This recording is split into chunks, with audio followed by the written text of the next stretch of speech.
Hi friends, welcome to Annam's recipes. இன்றைக்கி இந்த video special கொழா புட்டு தான் பண்ண போகிறோம். நான் கேரளாவில் போன போது அந்த செம்பா புட்டு பொடி வாங்கியிருந்தேன். அதை வச்சு தான் இன்றைக்கி கொழா புட்டும் சிரட்டை புட்டும் பண்ண போகிறேன். வாங்க இப்படி பண்ணலான்னு பார்ப்போம். நீங்களும் சுவையாக சமைக்கணுமா? எங்கள் மசாலா பொடிகளை யூஸ் பண்ணி பாருங்கள். அதெல்லாம் வாங்கணுன்னா ஸ்க்ரீனில் வர்ற வெப்சைட்டுக்கும் வாட்ஸ்அப் நம்பருக்கும் போய் ஆர்டர் பண்ணிங்கன்னா நீங்கள் வேணுங்கிறத வாங்கிக்கலாம். இப்போ கொழா புட்டு தான் செய்ய போகிறோம். அதுக்கு செம்பா புட்டு பொடின்னு நான் கொச்சின் போன போது லூலு மாலில் வாங்கிட்டு வந்தேன். பாருங்கள், நல்லா அப்படியே சூப்பராக இருக்குது. இதை வச்சு தான் இன்றைக்கி பண்ண போகிறோம். அது மறந்துடும்னு சொல்லிவிட்டு அதில் எழுதி போட்டிருக்கேன் செம்பா புட்டு பொடின்னு. இது ஒரு தடவை முதல்லையே செஞ்சுருக்கேன், நான் ஆனால் வீடியோ எடுக்கலை. இப்போ எடுத்துக்கலாம். எவ்வளோ மாவு உங்களுக்கு எவ்வளோ தேவையோ அந்த அளவு எடுத்துக்கணும். அளவெல்லாம் ஒன்றும் கிடையாது. ஒரு 4 கரண்டி நான் எடுத்துக்கிறேன். இந்த பொட்டு பொடி ஒரு 1 இயர் வரைக்குமே கெடாமல் வெளியில் தான் நான் வச்சுருக்கேன். நல்லா இருக்குது பாருங்கள். ஒன்றுமே ஒரு ஸ்மெல்லும் வரல, ஒன்றும் வரல. ரொம்பவே நல்லா இருக்குது. புட்டு செய்கிறதுக்கு தேவையான பொருள்லாம் ரொம்ப கிடையாது. இந்த மாவு, தேங்காய், உப்பு 1 சிட்டிகை. அப்போ தான் ஸ்வீட் புட்டு தான் நான் பண்ண போகிறேன். அதனால் உப்பு 1 சிட்டிகை போட்டுட்டு தண்ணி, பச்சை தண்ணி தான் ஊற்றுறேன். நீங்கள் வேணும்னா வெதுப்பான தண்ணி கூட ஊற்றி பெசரிக்கலாம். லைட்டாக ஊற்றி பெசருங்க. ரொம்ப மொத்தமாக ஊற்றிடாதீங்க, அப்புறம் கொல கொலன்னு போயிடும். இந்த மாதிரி பெசரிக்கணும். இந்த மாதிரி பெசரிக்கணும் பாருங்கள். அப்படியே பிடிச்சிட்டு அப்படியே விட்டால் ஊற்றுறணும். இந்த அளவுக்கு பெசரிக்கணும். இதை சல்லடையிலலாம் சலிக்க வேண்டாம், நல்லாவே இருக்குது. ரொம்ப கட்டியாக இருந்தால் நீங்கள் சலிச்சு எடுத்துக்கோங்க. இன்றைக்கி இந்த கொழா புட்டை நான் புட்டு குடம் வச்சு தான் செய்ய போகிறேன். நீங்கள் இந்த மாதிரி சிரட்டை புட்டு அந்த இது மேக்கர் வச்சுருந்தீங்கனாலும் அதில் செய்யலாம். இல்லை எதுவுமே இல்லைன்னா இட்லி பாத்திரத்தில் கூட துணி போட்டு அதில் இந்த புட்டு மாவை வச்சு செய்யலாம். இப்போ இன்றைக்கி நான் இதில் தான் செய்ய போகிறேன். இந்த புட்டு குடத்தில் தண்ணி வச்சுட்டேன். இதை அடுப்பில் வச்சு கொதிக்க வச்சிடணும். ஆவி வரைச்ச இதில் நம்ம புட்டை ஃபில் பண்ணி வச்சுருக்கணும். அதுக்குள்ளே வச்சிடணும். மேலே நிறைய பேருக்கு தெரிஞ்சிருக்கும், தெரியாதவங்க பிகினர்ஸ் எல்லாம் பார்த்து தெரிஞ்சுக்கலாம். இப்போ இந்த இதில் பாருங்கள், இந்த மாதிரி ஒரு டிஸ்க் இருக்கும். அதை ஃபஸ்ட்டு போட்டுக்கணும். போட்டுட்டு அப்புறம் கொஞ்சம் தேங்காய் போட்டு அப்படியே நல்லா ஸ்ப்ரெட் பண்ணிக்கணும். அப்புறம் இந்த புட்டு மாவு அது ஒரு 2 கரண்டி அளவு போட்டுக்கணும். ரொம்ப அமுக்கிலாம் போடாதீங்க, அது காற்று போனால் தான் நல்லா வேகும். போட்டாச்சு. இப்போ இன்னொரு லேயர் தேங்காய் அப்படி நல்லா ஸ்ப்ரெட் பண்ணி போடுங்க, எல்லா இடமும் வர மாதிரி. இப்போ திரும்பவும் 2 கரண்டி புட்டு மாவு.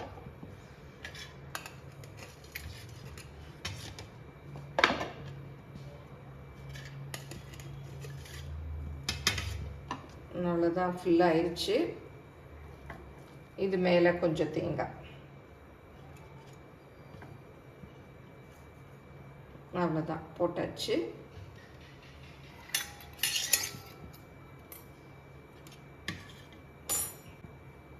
எல்லாம் போட்டு முடிச்சாச்சு. இப்போ இதை மூடியால் மூடிடலாம். இந்த மாதிரி ஹோல்ஸ் இருக்கும், அந்த மூடியில் மூடிடலாம்.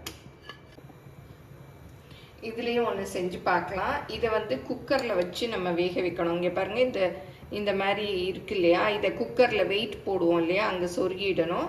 சொருகிட்டு வேக வச்சோன்னா வெந்துடும். இதுலேயும் இந்த மாதிரி ஒரு டிஸ்க் இருக்குது, அதை ஃபஸ்ட்டு போட்டுக்கணும். இங்கே போட்டுட்டு கொஞ்சம் தேங்காய், அப்போ அந்த மேலே அப்படியே தேங்காய் அழகாக தெரியும். தேங்காய் போட்டுட்டு இது மேலே மாவு வச்சிடணும்.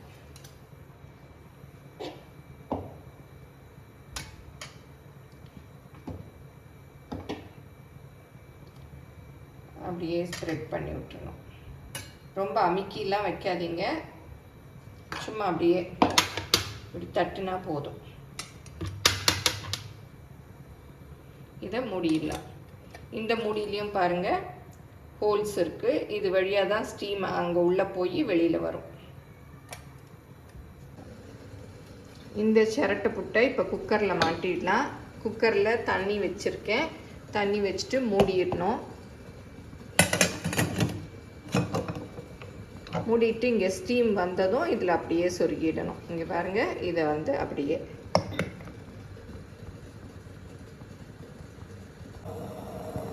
இப்போ வந்து இந்த புட்டு குடத்தில் தண்ணி வச்சேன் இல்லையா, அது நல்லா கொதிக்குது பாருங்கள். இப்போ வந்து இதை அப்படியே எடுத்து மாட்டிடலாம்.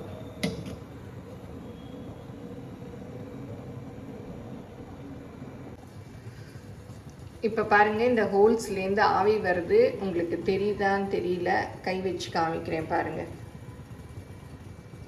இப்போ தெரியுது இல்லையா? இந்த 3 ஹோல்ஸ்லேருந்தும் நல்லா ஆவி வரணும், அப்போ தான் நல்லா வேகும்.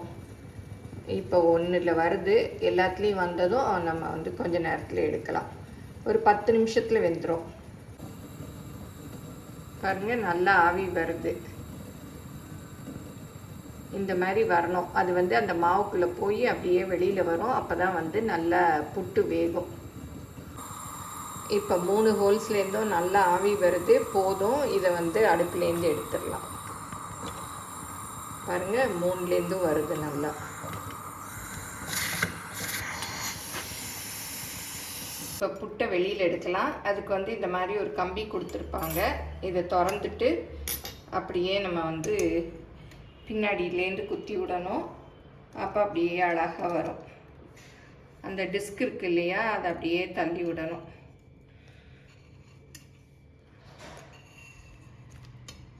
பாருங்கள், சூப்பராக வந்துருச்சு.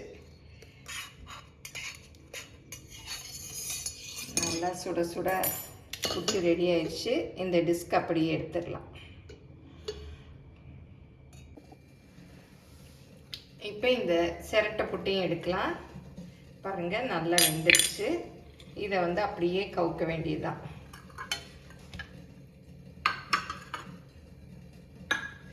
இதை எடுத்துடலாம் அப்படியே. பாருங்கள், 2 புட்டும் ரெடி ஆயிடுச்சு. இதை வந்து அப்படியே எடுத்து சாப்பிட்றதுனாலும் சாப்பிட்லாம், இல்லாட்டா சின்ன பிள்ளைங்களுக்கெலாம் சாப்பிட தெரியாது இல்லையா, இதை வந்து அப்படியே இதில் எடுத்து போட்டுட்டு நாட்டு சர்க்கரையும் போட்டு மிக்ஸ் பண்ணிக்கலாம். பாருங்கள், நல்லா இப்படி போட்டு உதுத்து விட்டுக்கலாம். நாட்டு சர்க்கரையும் போட்டுடலாம். உங்களுக்கு எவ்வளோ தேவையோ போட்டு ஒரு ஸ்பூனை போட்டு கொடுத்துட்டிங்கன்னா சாப்பிட்டுக்குவாங்க. சூடாக இருந்ததுன்னா ஒரு ஸ்பூன் நெய் கூட ஊற்றிக்கலாம். ஏலக்காய் பொடி வேணாலும் கொஞ்சம் போட்டுக்கலாம். இப்போ நான் வந்து வீடியோ எடுக்கிறச்சே வச்சு எடுக்க ஆறிடுச்சு. நீங்கள் சூடாக எடுத்ததும் அப்படியே கொஞ்சம் நெய்யும் ஏலக்காய் பொடியும் இதெல்லாம் போட்டு மிக்ஸ் பண்ணி சின்ன பிள்ளைங்களுக்கு கொடுக்கலாம். இப்படி கூட பிடிச்சிட்டு கூட கொடுக்கலாம். அவங்களுக்கு எடுத்து சாப்பிட கஷ்டமாக இருந்ததுன்னா இப்படி உருண்டை மாதிரி பண்ணி கூட கொடுத்துடலாம்.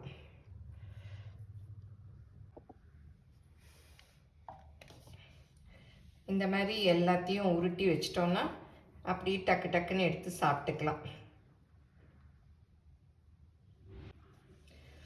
சின்ன போதுலலாம் எங்கள் அம்மா இதையுமே ஒரு தடவை ஆவியில் வச்சு எடுத்துருவாங்க. அப்போ நல்லா டைட்டாயிரும். அப்புறம் எடுத்து சாப்பிட்டுக்கலாம் அரிசி மாவு புட்டை. இப்போ புட்டை பாருங்கள், உருண்டையாக உருட்டியாச்சு. இப்படி உருட்டி வச்சிட்டோம்னா ஆளுக்கு ஒரு உருண்டையாக எடுத்து டக்கு டக்குன்னு சாப்பிட்றலாம். நீங்களும் சுவையாக சமைக்கணுமா, எங்கள் மசாலா பொடிகளை யூஸ் பண்ணி பாருங்கள். அதெல்லாம் வாங்கணுன்னா ஸ்க்ரீனில் வர்ற வெப்சைட்டுக்கும் வாட்ஸ்அப் நம்பருக்கும் போய் ஆர்டர் பண்ணிங்கன்னா நீங்கள் வேணுங்கிறத வாங்கிக்கலாம். கொழா புட்டும் சிரட்டை புட்டும் ரெடி ஆயிடுச்சு. இன்றைக்கி வந்து நான் நாட்டு சக்கரை வாழைப்பழத்தோடு சர்வ் பண்ணியிருக்கேன். நீங்கள் கடலைக்கறி வேணாலும் வச்சுக்கலாம். நான் ஏற்கனவே கடலைக்கறி எப்படி செய்கிறதுங்கிற வீடியோ போட்டிருக்கேன். அரிசி மாவில் புட்டும் கடலைக்கறியும், அதோட லிங்க் கீழே டிஸ்கிரிப்ஷனில் கொடுக்குறேன், பார்த்துக்கங்க. இதை அப்படியே நல்லா அப்படி போட்டுட்டு நெய் விட்டு இந்த நாட்டு சக்கரையும் போட்டு மிக்ஸ் பண்ணிவிட்டு வாழைப்பழமும் போட்டு பிசைஞ்சு சாப்பிட்டா சூப்பராக இருக்கும். எல்லோரும் செஞ்சு பாருங்கள். ரொம்ப ஈஸி தான், பார்த்துருப்பீங்க இல்லையா? செஞ்சு பார்த்துட்டு எப்படி வந்ததுன்னு உங்கள் கமெண்ட்ஸை சொல்லுங்கள். இது ஹெல்த்துக்கு அவ்வளோ நல்லது. பிடிச்சிருந்தால் லைக் பண்ணுங்கள், உங்கள் ஃப்ரெண்ட்ஸுக்கும் ஷேர் பண்ணுங்கள். ஃபேஸ்புக், இன்ஸ்டாகிராமில் அன்னம்ஸ் ரெசிபீஸை ஃபாலோ பண்ணுங்கள். தேங்க்யூ.